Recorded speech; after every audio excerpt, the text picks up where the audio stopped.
أنا مرا صغيرة مزوجة. حياتي كانت عادية. كنت كنقول الحمد لله، راجلي معايا، حياتي مستقرة، غادي نعيش مستورة.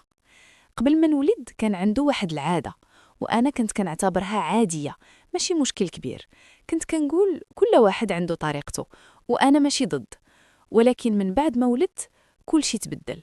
راجلي زاد في هاد العادة، وكيقول لي الحليب ديالك كيعجبني. أنا بقيت ساكتة، كنشوفو، كنسمع، ولكن من الداخل كنحس براسي متوترة. المشكل الكبير هو أنني وليت خايفة، خايفة من حاجة ما عمرني تخيلتها. كنقول واش بصح هو باب بنتي؟ واش هادشي كيخليها ختو بالرضاعة؟ ولا أنا غير كنوسوس؟ أنا ما قدرتش نقول هادشي لشي حد، ما قدرتش نفتح قلبي حتى لأقرب الناس، حيت هذا سر من أسرار بيتي، سر اللي ما يقدرش يتفهم بسهولة. كل ليلة وأنا كنقلب في دماغي، كنشوف بنتي ناعسة بريئة ما عارفة والو، كنشوف راجلي وأنا قلبي كيتقطع. كنقول واش نواجهه؟ واش نقول ليه أنني خايفة؟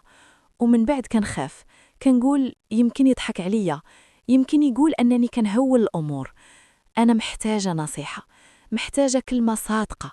ما بغيتش نعيش حياتي كلها بالوسواس، ما بغيتش نكون مرا ضعيفة ساكتة ومخبية أسرار كيقتلوني من الداخل. كل دقيقة وأنا كنشوف المستقبل قدامي غامق، كنقول واش بصح بنتي غادي تولي ختو بالرضاعة؟ ومن بعد كنقول لا، يمكن هادشي غير وسواس، يمكن ما عنده حتى معنى. أنا اليوم كنكتب قصتي بلا اسم، باش نلقى كلمة تريح القلب، باش نلقى نصيحة تنفعني.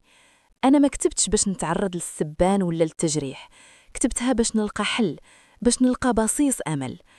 كل ليلة وأنا كنسمع صوت بنتي، كنشوف براءتها، كنقول ماشي معقول نعيش حياتي كلها بالذنب.